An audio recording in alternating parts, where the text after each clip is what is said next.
Then of course we got older. You know, Dad gave us a car, but Dad let me use his car. So then we driving to school, everything. We pulling up to school in the old school. We got to show the old school. Okay. But, we pulling up to school in the old school, Mercedes, and like you on the way there, you smell like nothing but like gasoline. It's funny, bro. Ooh. Here go my old Mustang 5.0. You know what I mean? GT Premium. You know what I mean? We got the Maybach over there. I ain't crank it up in a minute, so I hope it's not dead. Ooh, I'm supposed to take it today. Let me crank it up.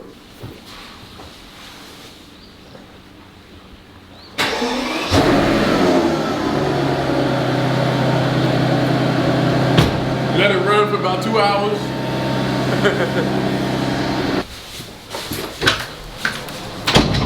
Oh, I forgot the car's on.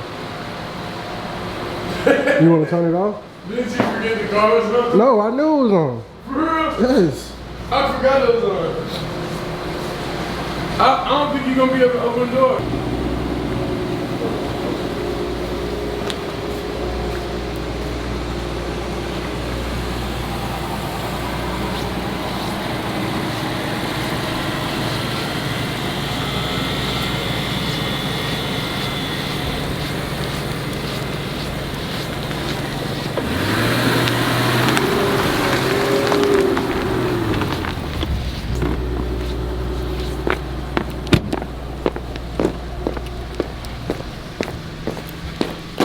Shedeur was driving the Maybach in the prime cleats.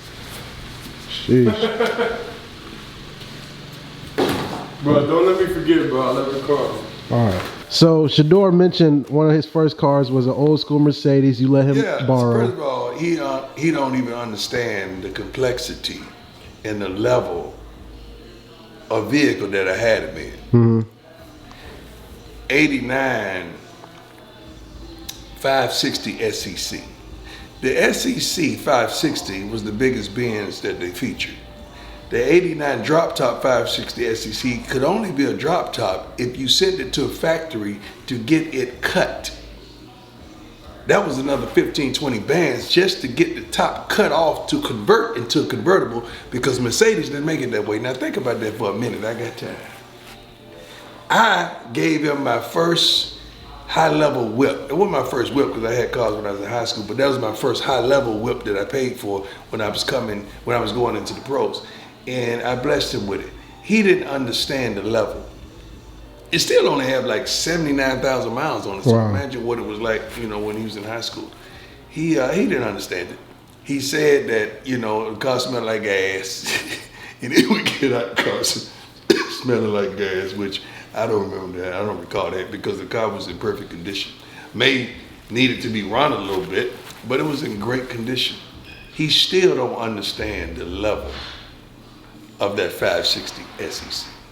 That was the up-to-date Maybach, I'm telling you. Yeah. You think we could take a look at it later? You still have it or no? Yeah, it's in there. It's in there sitting on the kickstand. Okay. It's in there ready. Perfect. Ready. It's player. It was Palomino interior. It was all that. I haven't went out there to check on it in a while, but it was all that. Okay. But he still don't understand that car. He don't understand that car. That car.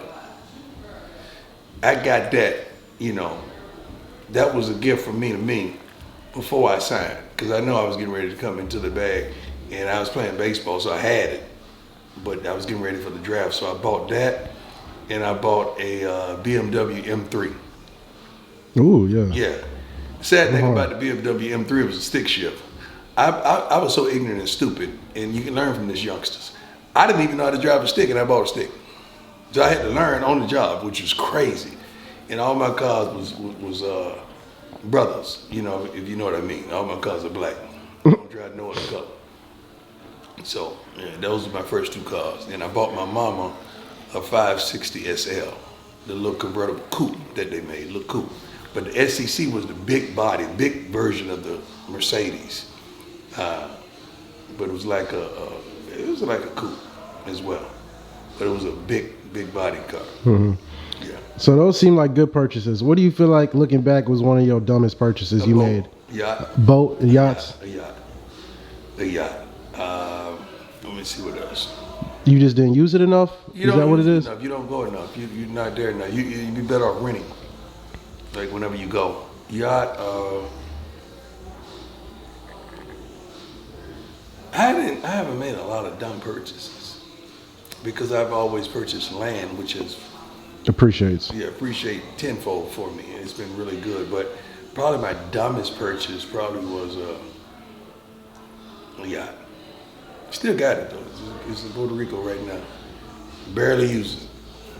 Dos Uno. Yeah, Dos Uno. I heard about that boat. Dos Uno's nice. We gonna use it in something. Yeah. Yeah, we're gonna use it.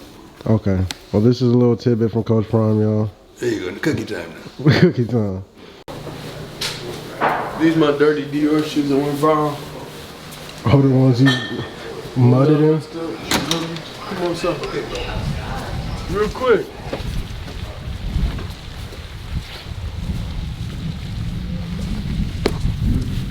Come on, bro. You play golf? Huh? I play pool. Do you win or do you lose? I don't know, I just play. You just play for fun, whatever happens, happens? Hey, I'm about to take that new Escalade.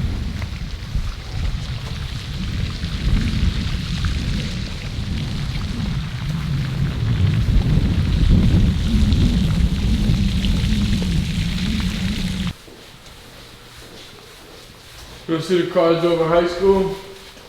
I don't know what year it was. It was like early on. Could be freshman year or something. But this is it right here.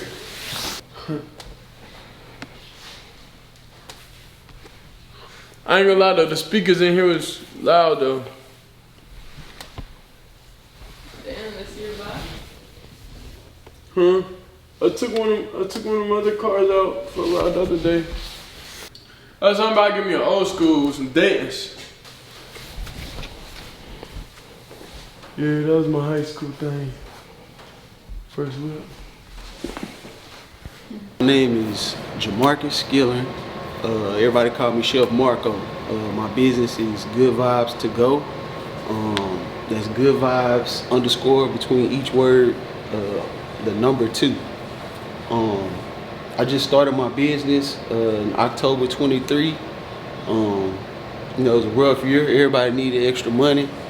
I happened to be recovering from knee surgery, so I took that time to focus on what I was going to do next.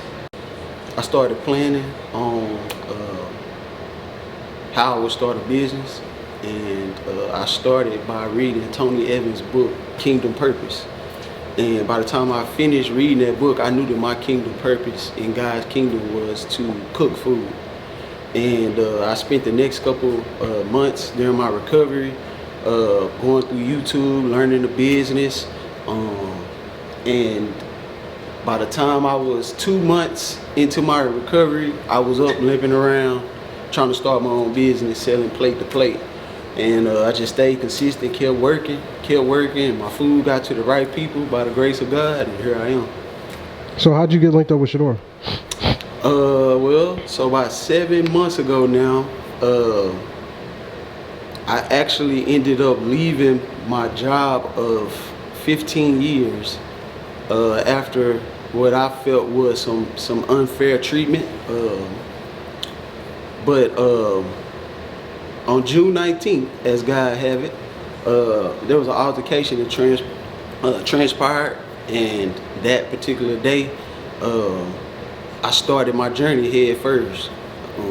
I wasn't ready, but it was in God's plan for all of that to happen that day. I didn't know what I was gonna be doing.